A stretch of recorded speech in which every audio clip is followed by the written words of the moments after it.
하나님의 말씀을 보도록 하겠습니다. 하나님의 말씀은 마태복음 5장 33절에서 48절까지입니다.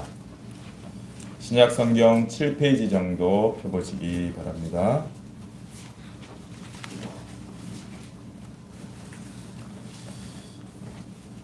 마태복음 5장 33절에서 48절까지 함께 같이 봉독하겠습니다. 시작.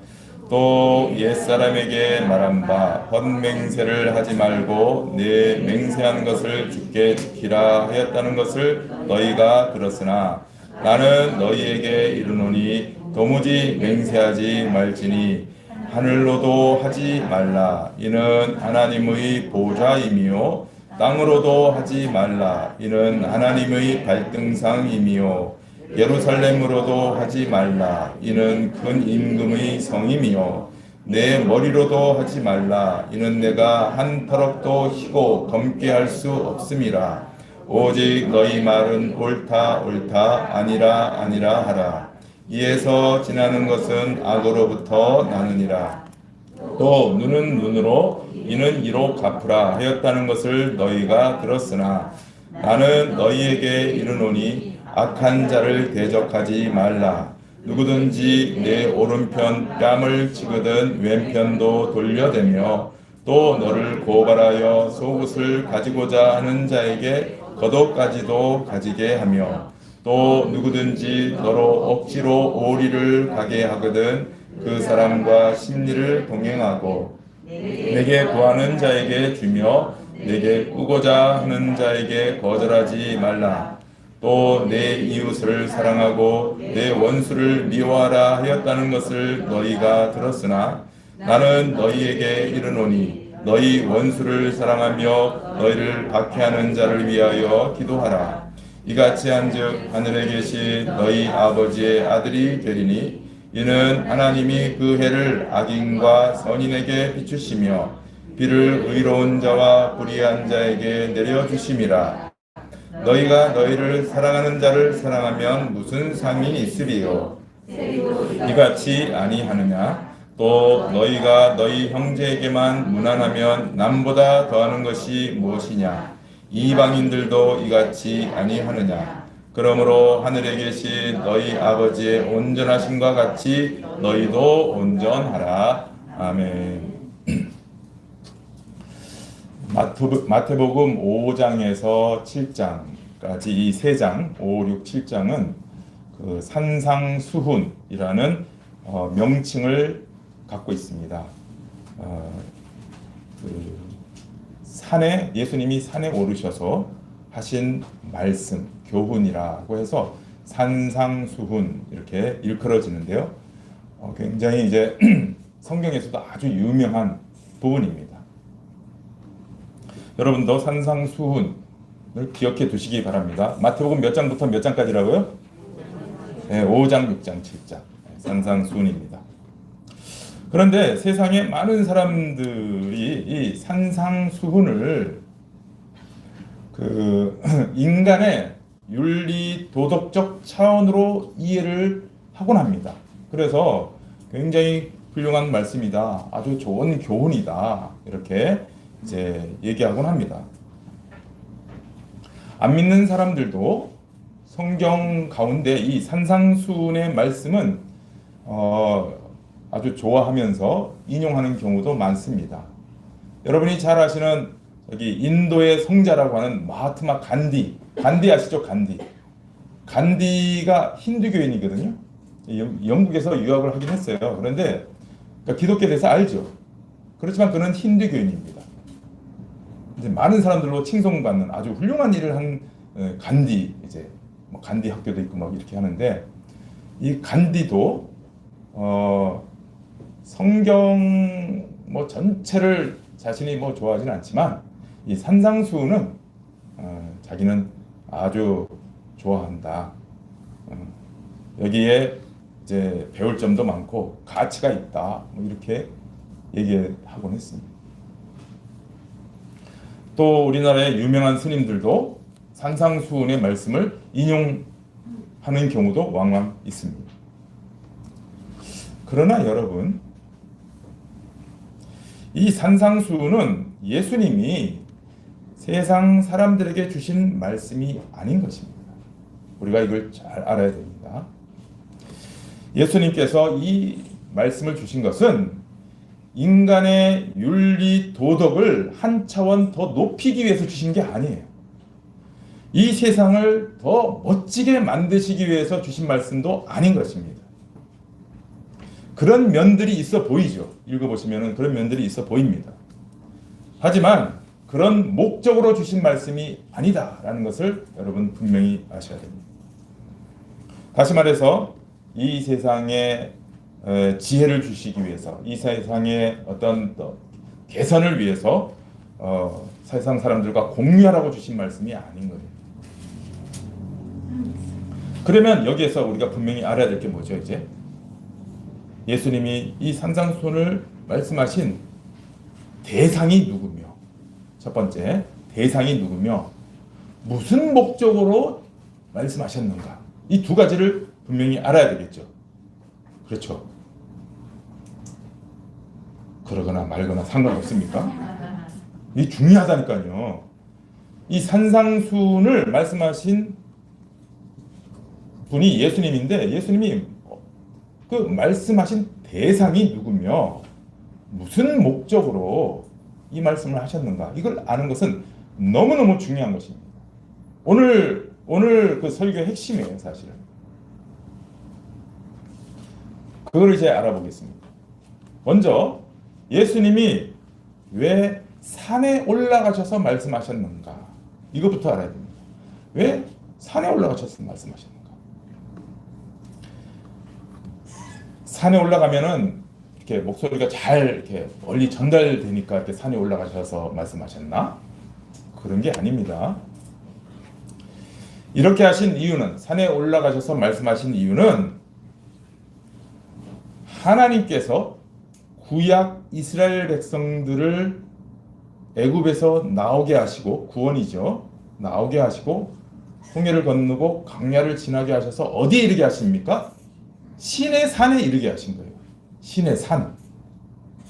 그 신의 산에 오게 하셔서 하나님이 당신의 백성들에게 말씀하셨죠.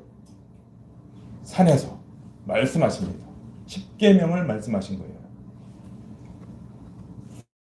그 맥락에서 지금 예수님이 산에 오르셔서 말씀하시는 것입니다. 예수님은 지금 새 이스라엘로 애굽에서 나오셨다고 그랬죠. 우리가 앞에서부터 살펴봤습니다. 새 이스라엘로 애굽에서 나오시고 홍해와 대응되는 세례를 받으시고, 옛 이스라엘 백성들이 광야를 지났던 것처럼 예수님도 세례 받으신 다음에 광야에서 세 가지 시험, 사탄의 세 가지 시험을 승리하십니다. 옛 이스라엘 백성들, 하나님의 백성들은 실패했죠. 그리고는 이제 산에 도달하셔서 구약 이스라엘 백성들에게 하나님께서 이스라엘 백성들로 하여금 신의 산에 도착하게 하셔서 말씀을 주신 것처럼 지금 예수님도 새 이스라엘의 대표가 되셔서 이제 모든 것을 다, 모든 조치를 다 성공적으로 이루셨죠. 이제 구약 이스라엘 백성들은 실패했어요. 하나님을 따르는데 실패했잖아요. 그렇지만 예수님은 새 이스라엘로 완벽하게 이제 성공을 해 놓으신 다음에 하나님 나라 백성들을 부르셨죠. 제자들을 부르셨습니다. 그게 4장이었죠. 맥락을 잘 이해하셔야 됩니다. 네. 그래서 베드로와 안드레, 야고보와 요한을 부르셨어요. 하나님 나라 백성으로, 새 백성으로 부르신 거예요. 그리고는 산에 오르신 것입니다. 구약 이스라엘 백성들이 신의 산에서 하나님의 말씀을 받은 것처럼 새 이스라엘 백성들이 이제 산에서 예수님께 나아가 예수님으로부터 말씀을 받는 것입니다. 예수님은 새 이스라엘 백성들로 하여금 절대로 실패할 수 없도록 모든 조치를 다 놓으신 다음에 그 백성들을 부르셨습니다. 그래서 하나님 나라 새 백성들은, 제자들은 절대 실패할 수 없다. 그걸 제가 뭘로 설명했습니까? 제가 이제 여러분들을 위해서 이렇게 시청각 자료까지 전구로 설명했잖아요. 예? 전구가 이제 백성이에요. 하나님 나라 백성. 하나님 나라 백성들이 빛을 발하려면 어떻게 해야 됩니까? 이 소켓에 이게 꽂아져야지 되는 거 아닙니까? 이게 이제 전기에 연결되어 있는 상태라면, 그죠? 소켓에 이렇게 꽂아져야 되는 거. 그래야지 빛을 발하는 거예요. 이 소켓이 누구겠어요? 예수 그리스도예요. 하나님 나라 백성이 예수 그리스도와 연합이 딱 되어질 때, 예수 그리스도를 통하여 하나님과 연결되어지고 하나님으로부터 흘러나오는 모든 생명과 빛과 모든 의로움이 계속 공급이 되어지는 상태. 이게 빛, 소금 그랬잖아요. 그죠? 이게 빛의 상태인 것입니다. 그런데 이스라엘 백성들은 실패했습니다. 왜냐? 그들은 소켓 없이 이거를 닦기만 하면 되는 줄 알았어요. 막 이렇게 닦으면 빛이 나는 줄 알았어요. 이게 구약 백성이에요. 하지만 예수님은 이렇게 모든 조치를 딱 해놓고 백성을 불러서 딱 끼움으로써 너희는 세상의 소금이요 세상의 빛이다 라고 분명하게 말씀해 주시는 것입니다. 그래서 신약의 하나님 나라 백성은 절대로 실패할 수 없습니다. 왜냐? 예수 그리스도로 말미암아. 그렇게 조치해 놓으시고 이제 산에 오르셔서 말씀을 주시는 것입니다. 구약의 이스라엘 백성들이 시내 산에서 말씀을 받았지만 실패한 것을 이제는 온전케 하시기 위해서 산에 오르셔서 말씀을 주시는 거죠. 그런데 놀라운 것은, 여기서 이제 놀라운 것은 뭐냐면은 이 지점을 여러분 기억을 잘 하셔야 됩니다. 놀라운 것은 마태복음 5장부터 7장까지 산상수 내내 예수님이 이 대상들을 뭐라고 부르느냐? 그냥 하나님 나라 백성 이렇게 부르지 않아요. 뭐라고 부르냐 하면은 하늘에 계신 하늘 아버지의 아들, 딸로 불러요. 자녀로 불러요. 그냥 여기서는 대표로 하늘 아버지의 아들 이렇게 표현하죠. 자녀라는 뜻입니다. 뭐라고 부른다고요? 그냥 하나님 나라 백성이라고 부르지 않고 하늘 아버지의 자녀로 부른다니까요. 물론 구약에서도 부르셨어요. 그런데 구약에서는 한 2번 정도 밖에 안 부르셨어요. 그런데 여기 이 새로운 예수 그리스도로 말미암아 이제 하나님 나라 백성된 새 이스라엘에 대해서는 예수님이 마태복음 내내 계속해서 반복해서 하늘에 계신 너희 하늘 아버지 이렇게 하나님을 일컫고, 그 대상들, 그 얘기를 듣는 자들은 그럼 결국 하늘 아버지의 자녀다라는 것을 계속 말씀하세요. 몇 번이나 하시느냐? 14번이나 하세요. 14번. 이 짧은 구절 안에서 14번이나. 그리고 오늘 본문에서도 지금 나오잖아요.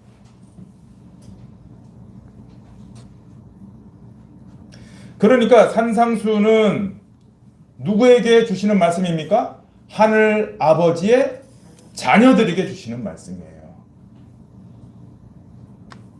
그리고 목적은 뭘까요? 하늘 아버지의 자녀들에게 너희가 누구를 닮아야 된다고요? 하늘 아버지를 닮아야 되는 거죠. 아버지를 닮은 게 자식이니까. 광고를 안 했지만 우리 손녀가 나왔습니다. 열흘 지났는데요. 맨날 봐. 보면서 맨날 뭘 하는지 아세요? 우리가 엄마를 닮았나 아빠를 닮았나, 아이고 우리도 좀 닮았네, 이렇게. 자, 하늘 아버지의 자녀들은 누구를 닮아야 된다고요? 하늘 아버지를 닮아야 되는 거죠. 그 목적으로 주시는 말씀입니다. 그래서 산상수훈의 수훈을, 이 말씀을 주시는 대상은 하나님의 자녀들이고, 하나님의 자녀들은 하늘 아버지의 뜻을 알고 그 뜻을 따르는 삶을 살라. 이거는 너무나 당연한 거다 라고 주시는 말씀인 것입니다. 아셨죠? 아멘. 이거를 분명히 아셔야 됩니다. 산상수훈 전체가 바로 그런 내용이에요. 그래서 이 내용들을 여러분 보시면은 뭐 가벼운 게 아니에요. 보면은 굉장히 중요한 내용들도 많고, 그러나 여러분 이 생각을 하셔야 돼요. 그러면은 이거를 못 지키면은, 이걸 못하면은 하나님 자녀가 못 되는 건가? 이런 생각을 하실 수 있는데 그런 게 아닙니다. 그런 차원으로 주신 게 아니에요. 너희들이 이걸 지키면 하나님의 자녀가 되고 못 지키면은 하나님의 자녀가 못 된다 라고 주신 말씀이 아니에요. 이미 예수 그리스도로 말미암아 하나님의 자녀가 된 것은 취소될 수가 없어요. 절대로 취소할 수가 없는 것입니다. 아니, 여러분 생각해 보세요. 여러분의 자녀를 생각해 보시라고요. 여러분 자녀가 여러분의 뜻대로 안 하고 엉망진창으로 살면, 잘못하면은 어떻게 합니까, 여러분? 구청으로 달려갑니까? 호적을 파버립니까? 이놈은 내 자녀가 아니야, 이러십니까? 아니잖아요. 그러지 않아요. 그런 부모는 없어요. 이게 너무 중요한 거예요. 반드시 기억하셔야 됩니다. 예수 그리스도로 말미암아 내가 하나님의 자녀가 됐다라는 것은 절대로 무엇으로도 취소될 수 없다라는 사실. 이걸 지켜야지 하나님의 자녀가 되고, 못 지키면 하나님의 자녀가 안 되고 라는 것으로 주신 게 아니다라는 것입니다. 14번씩이나 예수님이 말씀하셨는데, 너희 하나님의 하늘 아버지의 자녀다 라고 말씀하셨는데 그걸 못한다고 하나님 자녀가 아니라고, 그거는 말이 안 되는 거지. 못하면 어떻게 됩니까? 이걸 못하면 어떻게 되는 거죠? 고개를 못 드는 거죠. 아버지 앞에서 고개를 못 드는 거죠. 한마디로 아버지 이름에 먹칠하는 거죠. 불효자요, 못된 아들이고 못된 딸이죠. 네? 못된이 붙어서 그렇지. 그렇다고 여러분 이런 걸 산상수훈을 보시면서 에휴 힘들다, 나는 그냥 못된 아들 못된 딸로 있을래, 이러면 돼요 안 돼요? 안 돼요. 못된 아들이나 못된 딸로 가만히 있을 수가 없습니다. 그 상태에 있으면은 둘 중에 하나예요. 첫 번째, 하늘 아버지가 어떻게 하실까요? 네? 말씀해 보세요. 네, 반만 살리십니다. 하여튼 그냥 두드러 패서라도 하나님께서 고쳐내시겠죠. 못된 아들 못된 딸로 내버려 두시지 않아요.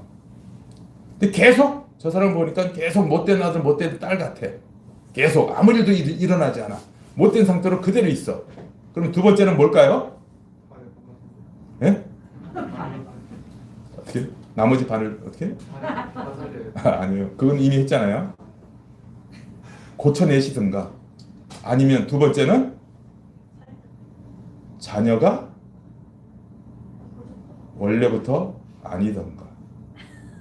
저건 내 새끼가 아니야. 그러면 건들 필요가 없는 거예요. 잘하건 못하건. 둘 중에 하나라니까요.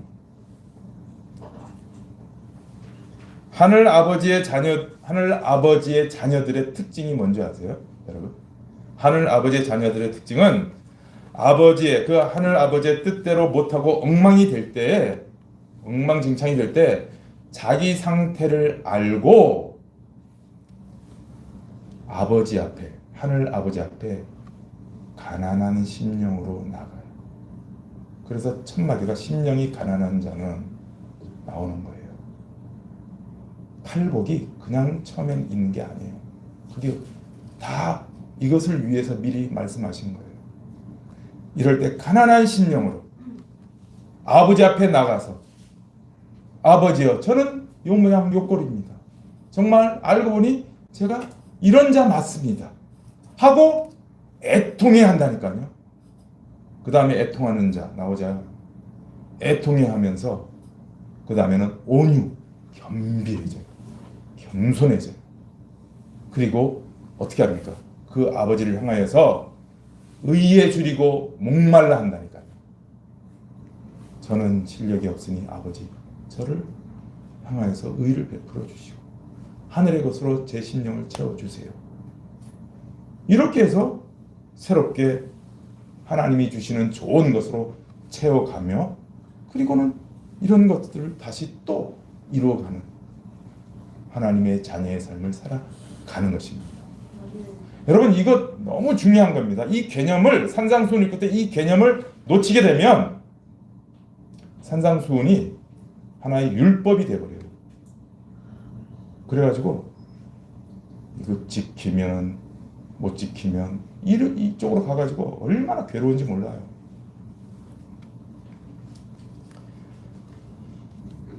계속 하나님의, 예수님의 이 산상수훈의 말씀을 보다가 안 되면 어디로 가요? 심령이 가난한, 앞으로 가야 되는 거예요. 심령이 가난한 자로 하나님 앞에 나가서 애통해하고 겸비하게 바랄 때 하나님이 좋은 것으로 주시면 다시 힘을 얻어서 하나님 자녀다움의 삶을 살아가게 되는 것입니다. 그러라고 주신 말씀입니다. 아시겠죠? 이렇게 이 하늘 아버지의 자녀다워지는 그 과정을, 이 모든 과정을 누구와 함께 하라고요? 누구와 함께 하라고요? 소켓이신 예수 그리스도와 함께 해야 되는 것입니다. 절대로 실패할 수 없습니다. 이렇게 하라고 주신 말씀이 산상수훈입니다. 이렇게 하는 것이 서기관과 바리새인보다 나은 의인 것입니다. 이게 바로 서기관과 바리새인의 의는 뭐라 그랬어요? 정부로 따지면 어떤 거라 그랬어요? 속혈 없어요. 이걸 닦는 게 이게 서기관과 바리새인의 의라니까요. 이거 아무리 닦아봤자 빛이 안 나. 그냥 뺀질뺀질한 뿐이에요. 예수 그리스도 없이 등만 닦는 것, 이것이 구약 백성들의 실패입니다. 아니, 바리새인들, 유대인들이 지금도 하고 있는 일입니다. 물론 마지막 때 가선 유대인들도, 저 이스라엘의 유대인들도 우리에게는 소켓이 필요하구나, 예수 그리스도가 필요하구나, 마지막 때는 그렇게 돼서 이들도 여기에 끼어져서 구원받게 될 것입니다. 이제 핵심을 정리합니다. 산상수훈을 보실 때 이 핵심, 이거를 가장 오늘 설교에서 여러분이 정리를 해 놓으셔야 돼요.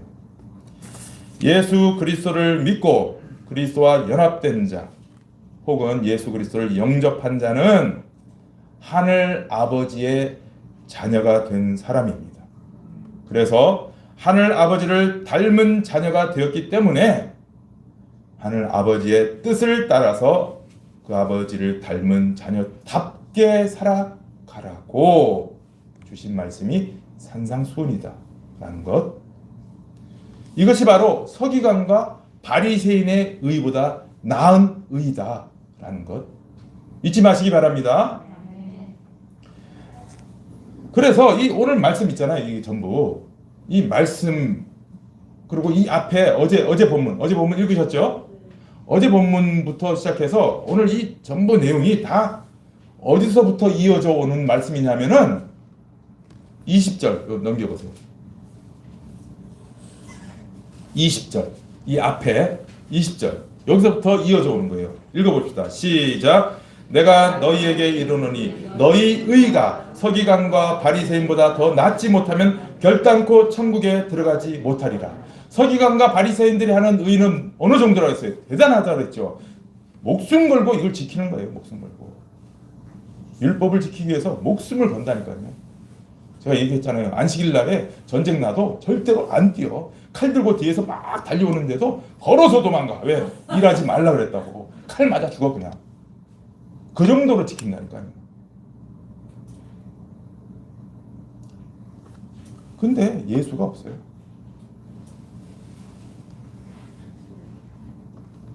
이게 바로 바리새인의 의예요. 어마어마한 의죠. 그런데 예수님은 이 의보다 너희 의가 더 낫지 못하면 결단코 천국에 못 들어간다. 무슨 말이에요? 소켓에 끼워줘야 된다는 말이에요.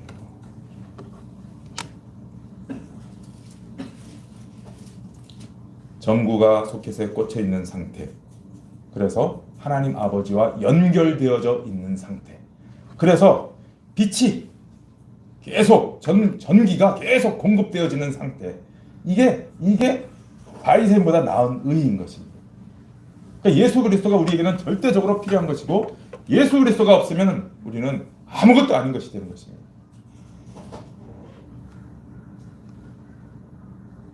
그래서 이 이후에 나오는 모든 내용이 바로 서기관과 바리새인보다 나은 의에 대한 것이에요. 그리고 아버지의 뜻이 온전히 그리스도를 통하여서 전구에게 이렇게 전달되어지는 내용이 나옵니다. 보세요. 21절 보세요. 파란 글로 제가 적어놨죠. 이 파란 거는 구약 이스라엘 백성들에게 주신 말씀이에요. 읽어봅시다. 시작. 옛사람에게 말한 바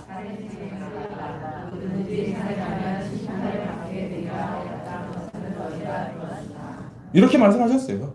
그런데 이제 아버지의 뜻이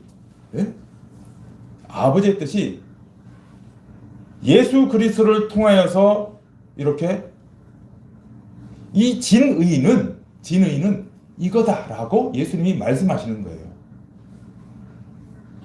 그래서 뭐가 붙어 있어요? 22절. 나는 너희에게 이르노니. 보세요. 이렇게 꽂혀져 있는 상태에서 나는 너희에게 이르노니 살인하지 말라는 무슨 뜻이냐? 마음에 미움을 갖는 것도 살인이라고 주신 말씀이 그게 원래 이 뜻이야 라고 가르쳐 주잖아요.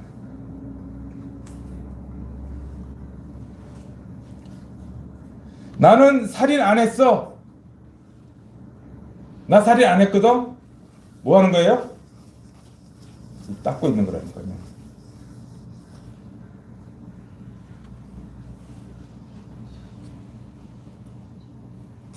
간음하지 말라. 간음하지 말라 했다는 것을 너희가 들었으나 나는 너희에게 이르노니 마음에 음욕을 품는 자마다 이미 간음하였다.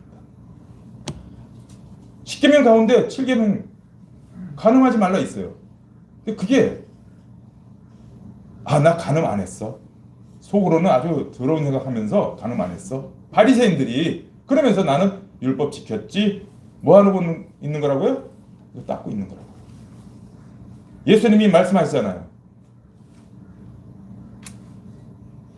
마음으로 음욕을 품는 자마다 간음한다.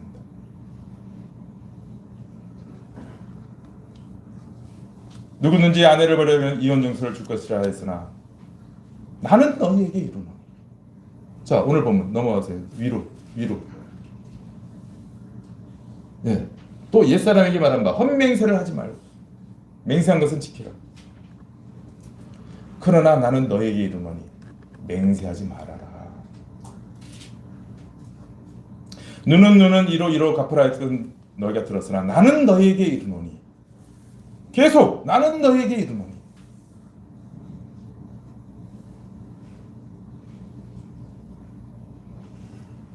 그리고 결정적으로 이 43절에 와보세요. 43절. 여기가 이제 중요합니다. 여기서부터 보시고 다시 거꾸로 좀 보도록 하겠습니다. 이게 중요해요. 43절. 여기에 이제 이르게 되는 거예요. 43절. 또 내 이웃을 사랑하고 내 원수를 미워하였다라는 것을 너희가 들었으나 나는 너희에게 이르노니 너희 원수를 사랑하며 너희를 박해하는 자를 위하여 기도하라. 이같이 한즉 하늘에 계신 너희 아버지의 아들이 되리니. 여기 표현이 이렇게 하면 너희 하늘 아버지의 아들이 된다라는 표현인 것처럼 보였는데 이게 그런 뜻이 아니고 이렇게 하는 것이 하늘 아버지 자녀들의 모습이야 라는 말이에요. 더 정확하게 번역하면 이거 못하면 하늘 아버지 자녀 아니야? 이게 아니고 이렇게 하는 것이 마땅히 하늘 아버지의 자녀의 모습이야.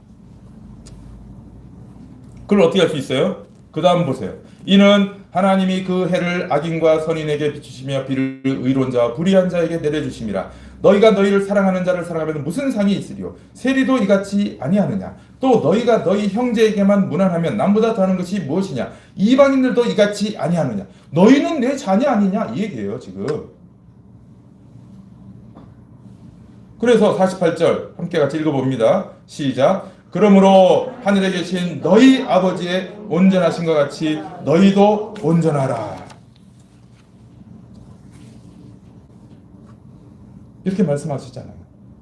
하나님이 이르시니 자녀들도 그렇게 돼야 되는 것 아니니? 여기에 오니까 분명해지잖아요. 이 43절 이하 48절까지가 오는 전체 맥락이 무엇인지 이제 분명히 아시겠죠? 모르시겠습니까? 아시겠죠? 자녀인 우리 보고 하늘 아버지의 마음과 하늘 아버지의 사랑을 가지라고 하는구나. 원수도 사랑하라. 왜 원수 사랑해요? 내가 하나님 아버지에게 하나님이 나 아버지이기 이전에 하나님과 하나님과 죄인인 나 무슨 관계예요? 원수 관계라니까요. 내가 죄를 지어서 하나님께 피해를 입혀드렸어. 여러분, 내가 죄를 짓는 게 나만 죄인이 되는 게 아니고 하나님께 피해를 입힌 것입니다. 왜? 하나님은 나를 어떻게 만드셨어요? 인간을 어떻게 만드셨어요? 제대로 만드셨어요. 내가 자해해가지고 하나님의 작품을 완전히 망가뜨렸어. 만드신 분께 내가 피해를 끼쳐야 되는 거예요. 하나님과 우리 사이가 원수의 관계야.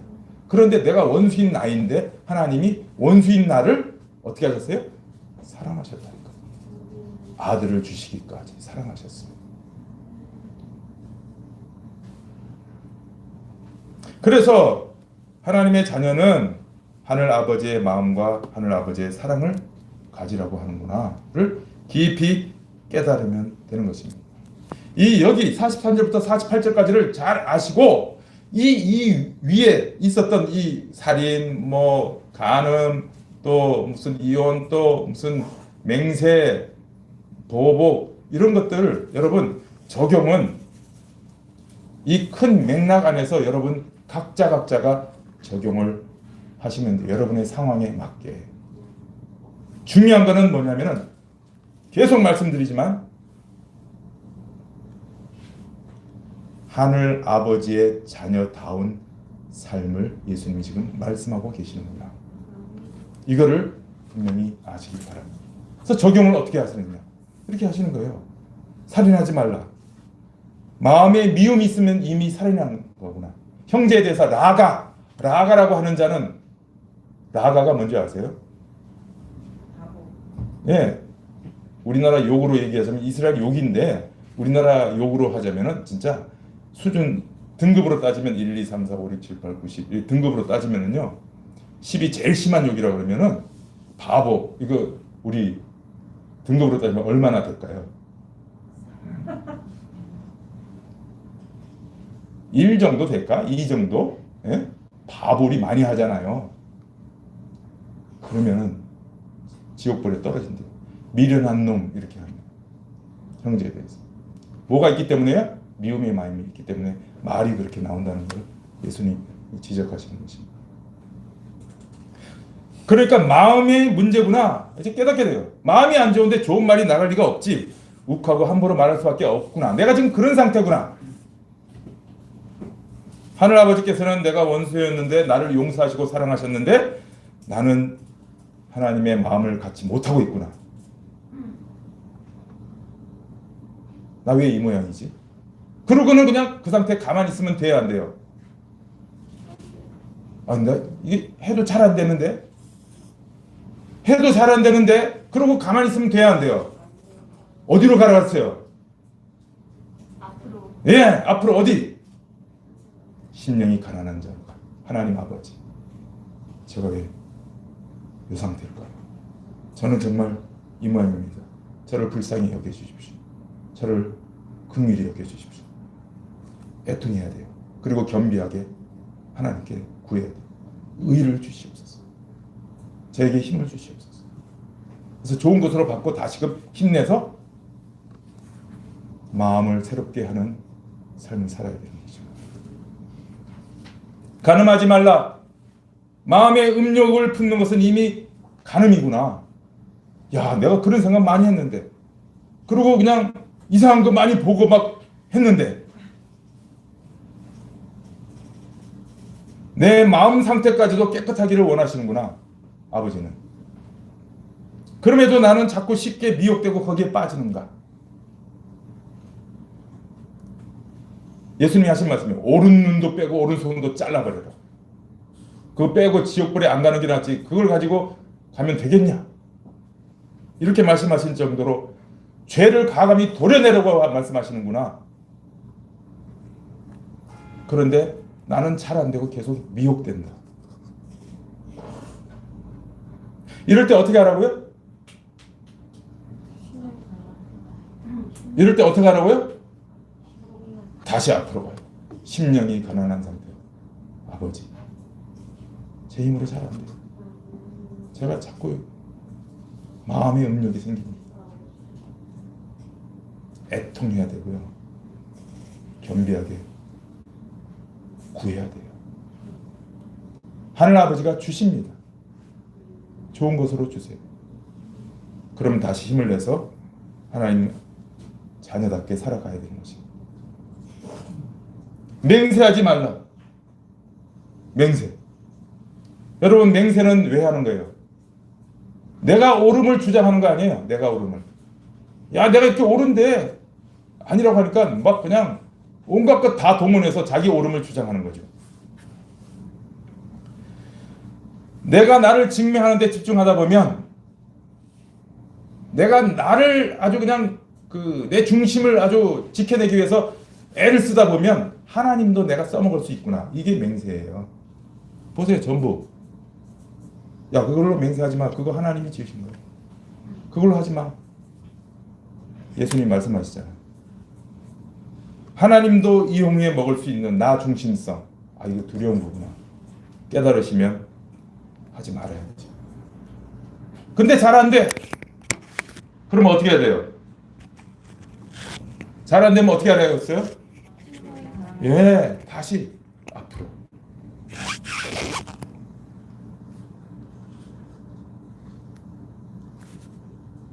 악한 자를 대적하지 마라.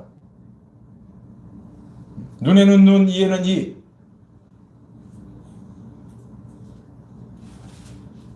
그게 아니고 보복의 삶을 살지 마라. 예수님은 말하십니다. 그러니까 내가 당한 일이 억울할 때는 이게 와닿질 않죠. 당해봤어? 이런 생각이 들고 계속 보복 어떻게 하면 내가 갚아줄까? 이런 생각이 드는데 그럴 때마다 보복은 하나님께 맡기고 나는 오히려 하늘 아버지의 마음으로 살아야겠다. 라는 방향서대를 해야 되는 것입니다. 죄를 지음으로 하나님께 피해를 입힌 나를 하나님이 용서해 주신 것 같이 내가 그렇게 용서해야 되겠다. 근데 이게 안 돼. 잘 안 돼요. 여러분, 잘 안 되면 어떻게 하라 그랬어요? 네, 제가 계속 반복합니다. 이렇게 하라고요.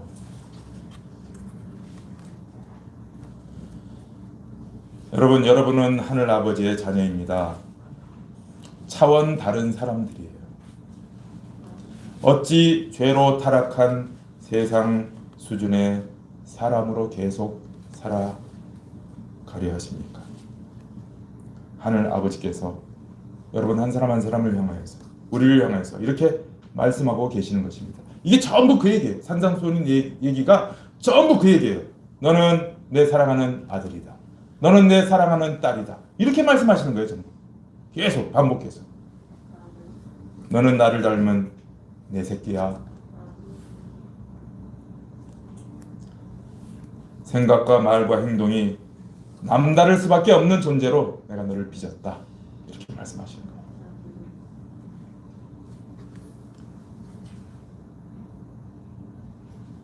산상수훈을 하면서 여러분 이거 분명히 인식하시기 바랍니다. 지금 이제 한번 옆 사람을 보시기 바랍니다. 옆 사람을 보시고 이렇게 말씀해 주세요. 당신은 하나님을 닮았군요.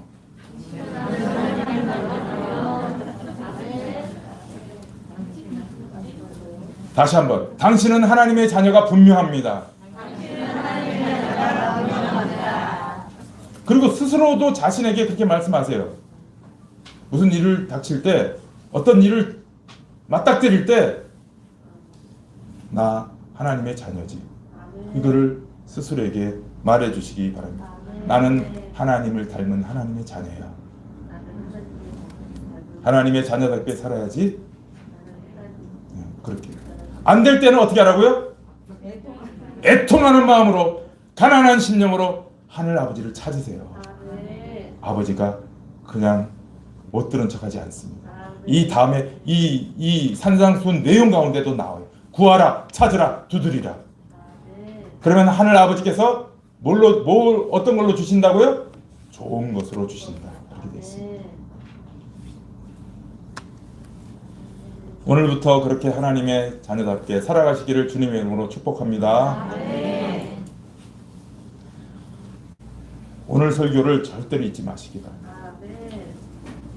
산상수훈의 내용을 여러분 새롭게 여러분의 삶의 지표로 삼으시기를 바랍니다.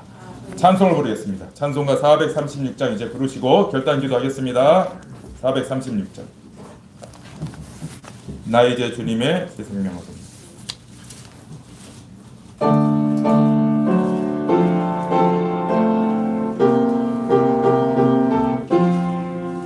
나